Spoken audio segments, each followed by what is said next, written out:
네, 다음 주에는 아브라함셀이 특성입니다. 네, 계속해서 새벽에 출애굽기를 보고 있습니다. 출애굽기 레위기의 제사법들이 있죠. 그래서 레위기 27장, 또 짧지만 난해한 그 레위기. 근데 출애굽기 또한 40장까지 되어 있기 때문에 거기에는 또 성막 그런 여러 가지 또 율법 규례들 그런 것들을 말씀하기 때문에 결코 또 만만하지 않은 그 성경이 또 출애굽기인 것 같습니다. 여러분들이 잘 아시겠지만 오늘 본문을 나누기 전에 먼저 출애굽기 총 40장으로 되어 있죠. 출애굽기에 대해서 오늘 본문 전까지 간단히 요약하고 이어서 말씀을 나누려고 합니다. 출애굽기의 뜻이 있죠. 그 단어가 엑소더스, 네, 대이동, 대탈출이라는 뜻을 갖고 있죠. 히브리 노예들이 이스라엘 백성들이 모세의 지도 아래 애굽의 그 라암셋을 출발합니다. 그리고 여러 또 광야를 거치면서 드디어 시내산에 도착하게 되죠. 이 시내산에 출애굽기 19장의 시내산에 도착하게 되고 출애굽기 20장에 하나님으로부터 말씀을 받게 되는 게 뭐죠? 출애굽기 20장, 네, 여러분들이 잘 아는 십계명. 네, 시내산에 도착해서 거기서 십계명을 받고 또 그 이후에 20장 이후에 또 여러 가지 내용 가운데 또 그 이후에 성막을 또 계시하고 그 성막을 이스라엘 백성들과 함께 짓는 완성하는 출애굽기 40장까지의 말씀이겠죠. 그래서 출애굽기 19장에 이스라엘 백성들은 시내산에 아까 좀 전에 얘기했다시피 도착합니다. 20장을 기준으로 해서 1장부터 19장까지는 이스라엘 백성들이 시내산에 도착하는, 그리고 20장부터 40장까지 십계명과 성막에 대한 이야기인데 20장에 모세가 시내산에 올라가서 우리가 잘 아는 십계명을 받게 되고 또 그리고 난 다음에 24장까지 십계명 외에 또 살면서 여러 가지 율례와 법도 또 백성들과 언약을 맺는 것으로 그렇게 24장까지 끝나게 됩니다. 그리고 이제 드디어 25장부터 31장까지 모세가 하나님으로부터 성막과 성막 기구들에 대해서 계시를 받게 되죠. 그러나 어떻습니까? 31장 이후에 32장에 우리가 잘 아는 금송아지 사건이 있죠. 모세가 시내산에서 40일 동안 머무는 동안에 모세가 내려오지 않는 겁니다. 근데 그 밑에 있던 아론과 이스라엘 백성들, 그들은 금송아지를 만들고 또 그렇게 우상을 섬기게 되죠. 모세가 시내산에서 내려와서 또 그 광경을 목격하고 돌판을 던집니다. 부서뜨리죠. 그리고 33장에 보면 모세가 하나님 앞에 기도합니다. 이스라엘 백성들의 그 죄를 용서해 달라고요. 하나님은 처음에는 무시하는 듯 했지만 모세의 간절한 그 간구와 그 기도에 응답해 주십니다. 그리고 그 모세의 기도에 응답한 하나님, 34장에 보면 모세에게 다시 두 번째 돌판을 만들어주고 그리고 언약을 맺게 됩니다. 이제 35장부터는 안식일 규례를 지키고 이제 하나님이 모세에게 계시한 그 성막의 그 내용들을 35장부터 39장까지 모세가 이스라엘 백성들을 불러 모아서 성막을 지으며 40장의 성막을 완성하게 됩니다. 금송아지 사건 이후에 어떻습니까? 이스라엘 백성들은 전적으로 하나님의 명령에 순종하기로 결단하게 되죠. 왜냐하면 그들의 죄를 하나님께서 알면서도 용서해 줬기 때문에 더 이상 이스라엘 백성들에게는 하나님 볼 면목이 없었던 거죠. 그래서 이제 35장부터는 철저하게 성막 짓는 일에 모세와 더불어 순종하게 되고 또 성막을 짓는 일에 자원하는 마음이 있게 되죠. 그래서 35장 4절에서 5절에 보면 모세가 이스라엘의 모든 회중을 모읍니다. 그리고 이렇게 말해요. 오늘 본문은 아니지만 바로 이 35장 5절 하반절을 보십시오. 마음이 원하는 자는 누구든지 그것을 가져다가 여호와께 드릴지니 곧 금과 은과 눕과. 마음에 원하는 자는 누구든지 그것을 가져다 여호와께 드려라. 모세가 이스라엘 백성들에게 명령하고 있죠. 드리는 것뿐만 아니라 10절을 보십시오. 물은 너희 중 마음이 지혜로운 자는 와서 여호와께서 명령한 것을 다 만들지니. 드리는 것뿐만 아니라 만들라. 이스라엘 백성들에게 말씀하고 있어요. 그러면서 21절에 볼까요? 마음이 감동된 모든 자와 자원하는 모든 자가 와서 회막을 짓기 위하여 그 속에서 쓸 모든 것을 위하여 거룩한 옷을 위하여 예물을 가져다가 여호와께 드렸으니. 네, 드렸습니다. 그리고 22절 이하에 보니까 22절에 보면 마음에 원하는 남녀, 또 25절에 보면 마음에 슬기로운 모든 여인, 26절에 마음의 감동을 받아 슬기로운 모든 여인, 27절에 모든 족장, 이 모든, all, 모든이라는 이 단어가 포함되어 있죠. 이스라엘 백성 중에 어느 하나 예외는 없습니다. 이 성막을 짓는 데 있어서 모든 이스라엘 백성들이 어떻게 해요? 자원하는 마음으로, 기쁜 마음으로, 감사하는 마음으로, 하나님의 그 명령에 순종하는 마음으로 성막에 필요한 예물을 드렸습니다. 근데 중요한 것은 그 드리는 것뿐만이겠습니까? 30절에서 33절에 보면 30절에서 33절에 보면 부살레, 그리고 34절에서 35절에 보면 오홀리압이 나옵니다. 금, 목걸이, 귀걸이, 그런 모든 것들을 성막을 짓기 위해서 모든 백성들이 드렸습니다. 자원하는 마음으로, 기쁜 마음으로 드렸죠. 드리는 것뿐만 아니라 하나님께서 선택하신 부살렐, 오홀리압, 이 성막을 짓는 데 기술자들이었습니다. 그래서 부살렐에게 하나님의 영을 충만하게 하여 지혜와 총명을 지식을 주어 금과 은과 노수로 제작하는 정교한 기술을 그 부살렐에게 주었기 때문에 부살렐을 부르죠. 만들게 하죠.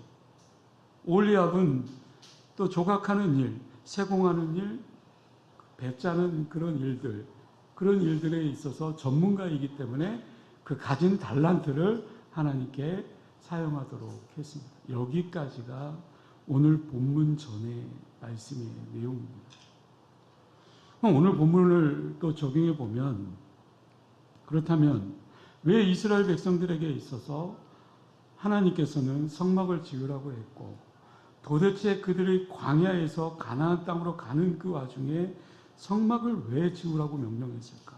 그러면 성막의 의미가 과연 뭘까? 그들이 성막을 위해서 세우는 그 신앙에서 우리가 배워야 될 것이 있다면 무엇일까? 과연 우리가 어떻게 하나님께서 맡겨준 일들을 또한 감당할 수 있을까? 오늘 본문의 그 메시지에 맞춰서 또 함께 나눠보려고 합니다.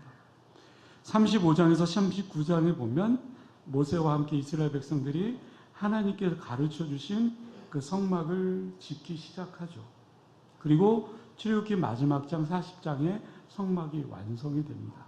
그렇다면 도대체 하나님께서 십계명뿐만 아니라 이스라엘 백성들에게 그 광야의 그 생애 동에 성막을 지으라고 계시하고 또 성막을 짓는 그 엄청난 에너지를 소비했는데, 그 하나님께서 말씀하시는 그 성막의 의미가 도대체 뭘까? 여러분, 성막의 의미 여러 가지가 있겠지만 세 가지로 나눠보면, 첫 번째, 성막은요 하나님의 임재를 상징하는 것이었습니다. 출애굽기 25장 8절에 이렇게 말합니다. 내가 그들 중에 거할 성소를 그들을 시켜 나를 위하여 짓되. 하나님은 이렇게 말씀합니다. 내가 거할 장소다. 성소를 건립하는 그 목적은 하나님께서 거기에 거하시기 위해서이다. 여러분, 성막의 기구들, 성막의 그 건축물들 모든 것이 그 지성소로 집중되어지고 또 지성소의 그 안에 언약궤에 집중되어집니다. 이 언약궤는 예수 그리스도의 예표이겠죠. 거기에는 아론의 쌍난 지팡이, 또 만나, 또 뭐가 있죠? 네?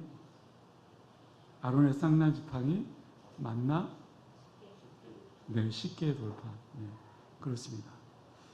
하나님 분명히 어느 곳에나 계시는 분이십니다. 하나님은 안 계신 곳이 없으신 분이세요. 무소부재하신 분이시죠. 하지만 하나님의 특별한 장소를 선택하시고 거기서 하나님의 그 영광을 나타내시겠다. 하나님의 그 임재를 보여주시겠다.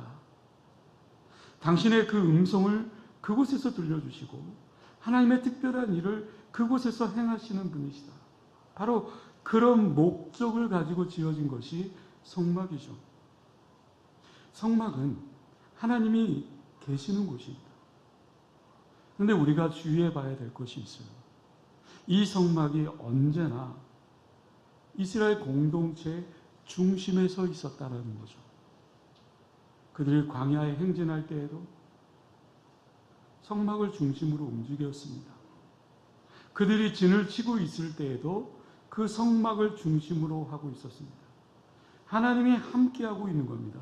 하나님의 그 임재를 함께 경험하며 함께 그 광야를 헤쳐나가는 겁니다. 우리는 우리의 세상, 우리의 삶에 어쩌면 광야의 이 길을 또 가고 있는지 모릅니다. 가나안 땅, 저 천국을 향해. 바로 성막의 이 상징적인 그 의미가 있습니다. 하나님은 우리 가운데 계십니다. 우리가 하나님의 그 모인 곳에 하나님은 언제나 우리와 함께 계십니다. 마태복음 18장 20절에 보면 두세 사람이 내 이름으로 모인 곳에 나도 너희와 함께 있겠다. 주의 이름으로 모인 곳에 하나님이 함께 하겠다. 이스라엘 백성들이 광야 가운데 성막을 짓고 또 그곳에 하나님의 임재를 경험하는 것처럼, 즉 하나님이 함께 동행하며 그 광야의 길을 걸어 가나안 땅에 가는 것처럼 하나님께서 그렇게 성막을 지으라는 그 이유가 있었죠. 왜 하나님의 백성들의 그 모임이 중요할까요? 그곳에 하나님이 함께하고 있기 때문입니다. 하나님은 언제나 우리와 함께하기를 원하시는 분이십니다. 하나님이 언제나 나와 저와 여러분들과 함께하기를 원하시는 겁니다. 때문에 내 삶에, 여러분들의 삶의 중심에 하나님의 성막을 세워야 합니다. 성막을 세우지 않고 나 혼자 그 광야의 길을 걸으려고 착각하지 마십시오. 성막에 임재하시는 그 하나님과 함께 나아가야 될 줄로 믿습니다. 하나님의 임재를 상징하는 그 첫 번째 성막이라면 두 번째는요, 그 백성들을 향한 하나님의 인도하심을 상징하는 것이 성막입니다. 출애굽기 40장 36절에서 37절 말씀에 보면 제가 읽어드립니다. 구름이 성막 위에서 떠오를 때에는 이스라엘 자손이 그 모든 행하는 길에 앞으로 발행하였고 구름이 떠오르지 않을 때는 떠오르는 날까지 발행하지 아니하였으며,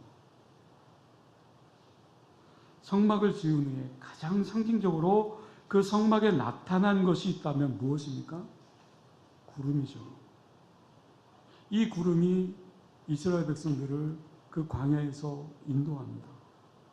민수기 9장 20절에서 22절에 보면 하나님이 만드신 그 모든 것들 가운데 구름이 어떻게 반응했는지 좀 더 자세하게 나오는데요. 혹시 구름이 장막 위에 머무는 날이 적을 때에도 그들이 다만 여호와의 명을 쫓아 유진하고 여호와의 명을 쫓아 진행하였으며, 혹시 구름이 저녁부터 아침까지 있다가 아침에 그 구름이 떠오를 때에는 그들이 진행하였고, 구름이 밤낮 있다가 떠오르면 곧 진행하였으며, 이틀이든지 한 달이든지 1년이든지 구름이 성막 위에 머물러 있을 동안에는 이스라엘 자손이 유진하고 진행치 아니하였다가 떠오르면 진행하였으며. 여러분, 이스라엘 백성들이요, 구름이 인도하는 대로 그 광야에서 움직였습니다. 구름이 움직이지 않으면 움직이지 않았습니다. 구름이 움직이면 따라 움직였습니다. 다시 말하죠. 이 구름은 하나님의 인도하심의 상징이었습니다. 이스라엘 백성들은 하나님이 움직이면 즉각적으로 움직였고 하나님이 멈춰서면 그들은 그대로 멈췄습니다. 여러분, 이게 신앙이지 않을까요? 여러분, 신앙이 뭐라고 생각합니까?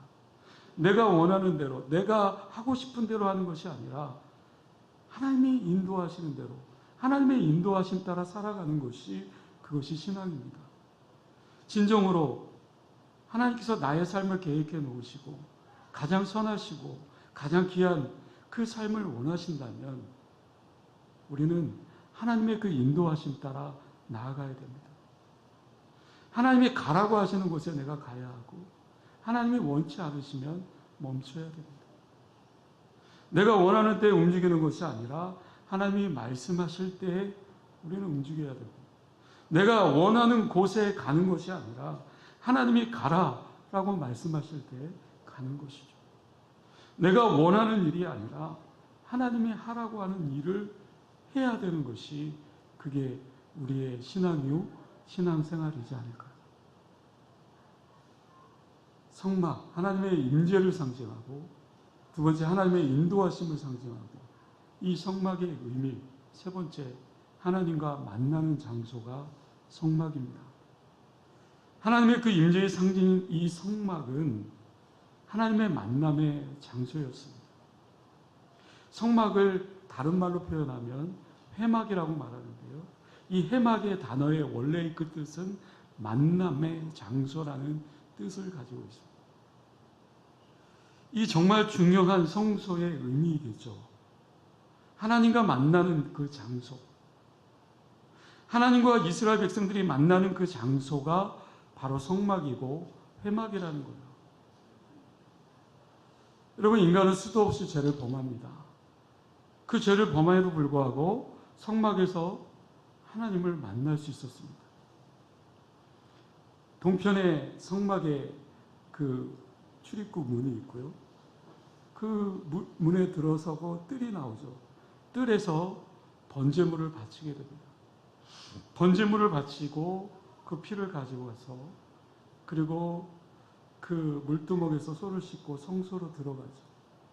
성소 안에는 분향단이 있고 등잔대가 있고 진설병 상이 있고요. 그리고 그 분향단 거기에 뿔에 그 피를 바르게 되죠. 휘장을 열고 지성소 안에 들어가서 언약궤 위에 그 대제사장이 그 피를 바릅니다. 하나님과의 그 만남이 있는 곳이죠. 우리의 문제의 해결을 얻는 곳이죠. 그곳에 우리의 소망이 있는 겁니다. 그곳에 우리의 능력이 나타나야 되고 우리의 삶에 참된 복이 그곳에 있는 거겠죠. 하나님은 이스라엘 백성들이 가나안 땅을 지나갈 때 성막을 중심으로 그렇게 생활하도록 명령했습니다. 그래서 그들은 진을 칠 때에도 성막을 중심으로 각 지파들을 배치했고, 행진할 때도 성막을 중심으로 배치했습니다. 다시 말해서 하나님과의 그 만남, 또 하나님과 하나님을 모시고 또 그렇게 광야의 길을 걸었던 겁니다. 이렇게 질문해 볼 수 있겠죠. 저와 여러분들의 그 성막은 어디에 있는가? 하나님의 임재를 체험하고 하나님을 만나고 그분의 인도함을 받는 그 성막, 나의 삶에 참된 보호가 되어주시는 하나님과의 그 만남, 그 성막은 여러분들의 삶에 어느 자리에 있는가 질문해 볼 필요가 있겠죠. 마지막으로 그들이 성막을 세우는 그 신앙에서 오늘을 살아가는 우리들에게 있어서 배워야 될 교훈 세 가지 정도를 들자면, 오늘 본문에 나와 있는 오늘 본문 앞 단락에 부살렐, 오홀리압, 성막을 짓기 위해서 헌신한 사람들이었습니다. 모세처럼 하나님의 뜻을 살피고 백성을 지도하는 사람도 있었습니다. 백성들 가운데 어떤 이들은 자신이 할 수만 있다면 할 수 있는 모양으로 성막을 위해서 헌신합니다. 어떤 모양이든 어떤 것을 드리든 이것이 우리가 하나님 앞에 해야 될 모습이지 않을까요? 성막을 만드는 데 있어서 하나님께서 이스라엘 백성들을 통해서 만들라 명령하신 그 성막 안에는 금과 은과 녹과 청색, 자색, 홍색 실, 가는 배실, 염소털, 붉은 물들인 수양 가죽, 해달 가죽, 조각목, 등유, 관유, 분향할 향품, 호마노, 에봇, 흉패, 12가지의 보석, 수없이 많은 준비물들이 필요했습니다. 이스라엘 백성들은 자신이 할 수 있는 최선의 것을 하나님께 드렸습니다. 자신의 생활 형편에 따라 작은 시로라기부터 보석, 금에 이르기까지 최선을 다했습니다. 여러분, 하나님께서 보시는 것은 내가 지금 할 수 있는 최선의 것으로 헌신할 수 있는가라는 거죠. 하나님이 원하시는 것은 최고가 아니에요. 최선입니다. 내가 할 수 있는 최선의 모습인 것이죠. 이스라엘 백성들을 통해서 배워야 될 교훈, 그들에게 있어서 하나님이 명령하신 대로 성막을 지었습니다. 오늘 본문은 아니지만 출애굽기 25장 8절 말씀에 보면 내가 그들 중에 거할 성소를 그들이 나를 위하여 짓되 물은 내가 내게 보이는 모양대로 장막을 짓고 기구들도 그 모양을 따라 지을지니라.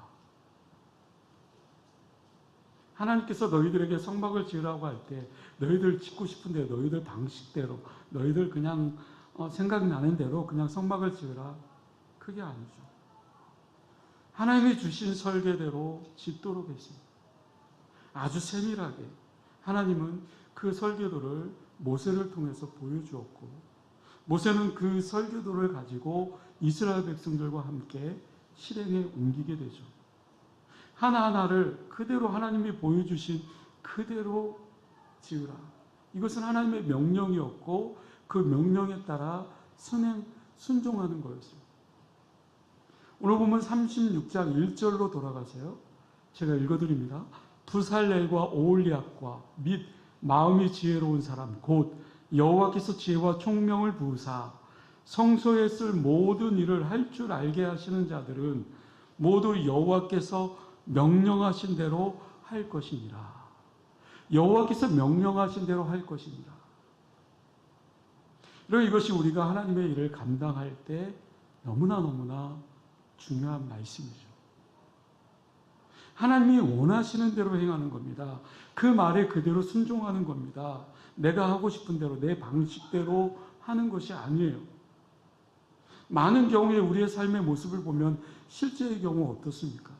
거의 대부분의 경우에 우리는 내 생각대로 내 마음대로 결정하고 그리고 내 마음대로 결정하고 행동하고 그 결과는 하나님께 맡깁니다. 그런데 그 일이 만약에 안 되면 하나님이 안 도와주셨다라고 그렇게 하나님을 원망할 수 있겠죠.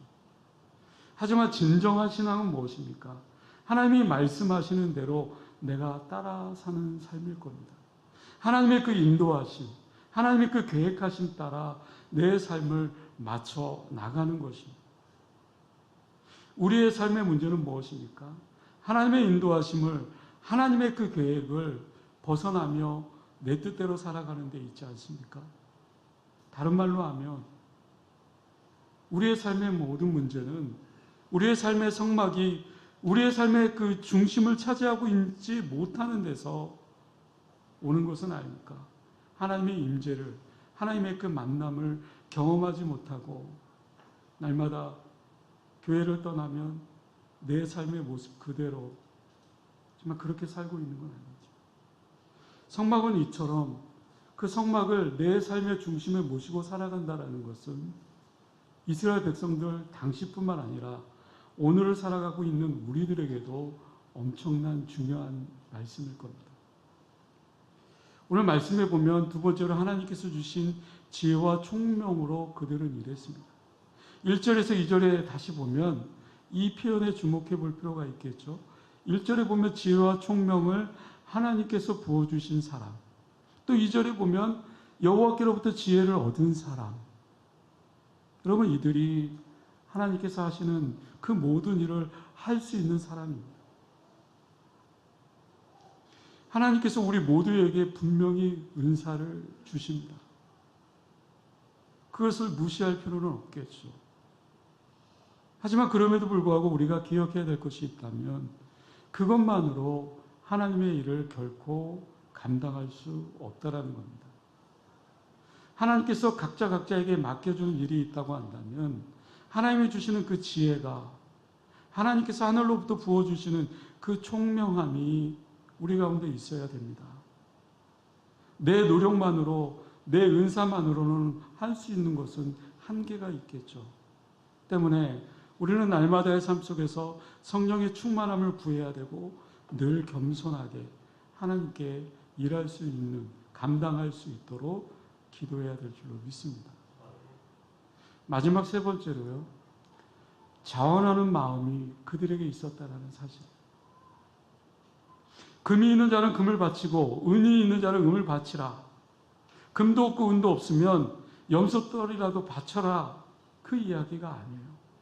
오늘 성경은 과연 그 소유가 무엇이냐가 문제가 아니라 자원하는 마음이 있느냐, 그 마음이 중요하다. 백성들의 반응은 무엇이었습니까?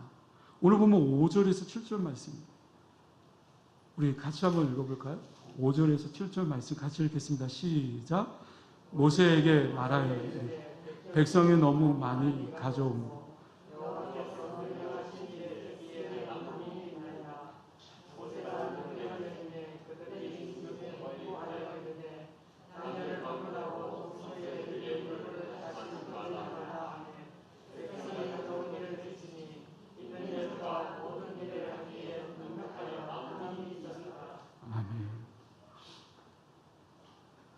하나님은요, 사람들이 성막을 만들 그 재료를 가지고 오지 않는다고 해서 하나님께서 성막을 못 지을까요?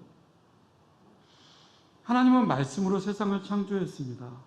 빛이 있으라 하신데 빛이 있었고, 마찬가지로 성막이 있으라 하면 얼마든지 성막을 혼자 스스로 만들 수 있는 전지전능하신 분이 하나님이십니다. 그런데 하나님께서는 그렇게 하지 않으시고 굳이 이스라엘 백성들에게 재료를 가지고 오라게 하고 그들의 손으로 하나님을 섬길 그 도구를 만들라고 했습니다. 하나님은요, 그들 가운데, 아니 이 땅 가운데 성막이 세워지는 그 자체가 중요한 것이 아니라 이스라엘 백성들이 정말 하나님의 임재, 하나님과의 그 만남, 그 바로 세워지는 그 성막을 세우기를 원했던 겁니다. 중요한 것은 성막을 세우는 데 있어서 억지로나 의무가 아니었습니다. 그들은 기쁜 마음으로, 즐거워하는 마음으로 자원하는 마음이 그들 가운데 있었죠. 오늘 낮 예배 때 목사님께서 하반기에도 또 열심히 또 함께 합시다 라고 말씀하지 않았습니까? 하반기에 우리 사역 가운데 정말 어쩌면 이 구약시대에 성막을 짓는 이스라엘 백성들의 이 모습을 보면서 우리 교회가 나아가야 될 방향이지 않을까 싶습니다. 말씀을 맺습니다. 지금 주께서 여러분들에게 맡기신 그 일이 무엇일까요? 그 일을 어떠한 자세로 감당하시겠습니까? 자원하는 마음으로, 기쁜 마음으로 헌신하겠습니까? 나는 지금 하나님의 일을 하나님의 식대로, 하나님의 방법대로 하고 있는가? 아니면 내 생각과 내 방법이 앞서지는 않은가? 하나님께서 원하시는 것이 무엇일까? 한 주간 깊이 묵상해보고 하나님 앞에 질문을 던지고 또 응답받는 복된 한 주가 될 수 있기를 주님의 이름으로 간절히 축원합니다. 기도하겠습니다. 은혜로우신 아버지 하나님, 하나님은 모세에게 시내산에서 40일 40주야로 말씀하셨고, 십계명 외에 또 성막을 지으라고 말씀하셨습니다. 왜 이스라엘 백성들에게 성막을 지으라고 했을까? 성막에는 도대체 어떠한 의미가 있을까? 오늘 본문을 통해서 함께 나눴습니다. 하나님의 임재를 상징하는 그곳, 하나님을 만나는 그곳, 그 성막을 우리의 삶 속에 짓기를 원합니다. 그 성막 가운데 하나님을 만나고 하나님의 그 은혜를 받아 누리며 살아갈 수 있는 저희들 되게 하여 주옵소서. 주님, 하나님께서 허락하신 또 맡겨진 일들이 무엇인지, 내가 그 일을 어떻게 감당하고 있는지 내 자신에게 한번 뒤돌아보게 하여 주시고, 정말 하반기 사역 가운데서도 하나님의 명령하신 대로 정말 지혜와 총명을 가지고 자원하는 마음으로 하나님께 드릴 것 드리고, 또 헌신할 것 헌신하며, 또 다짐하며, 또 결단하며 한 주간 그렇게 살아갈 수 있도록 주님이 인도하여 주시옵소서. 계속해서 출애굽기를 묵상하고 있습니다. 성막을 완성해 가며 정말 우리가 성막을 짓는데, 정말 우리 안에 성막을 짓는데 정말 소홀히 하지 않게 하여 주시고, 그 성막 가운데 하나님의 임재를 경험하는 복된 삶이 되어질 수 있도록 주님 도와 주시옵소서. 감사드리오며 예수님의 이름으로 기도드리옵나이다. 아멘. 네, 축도합니다.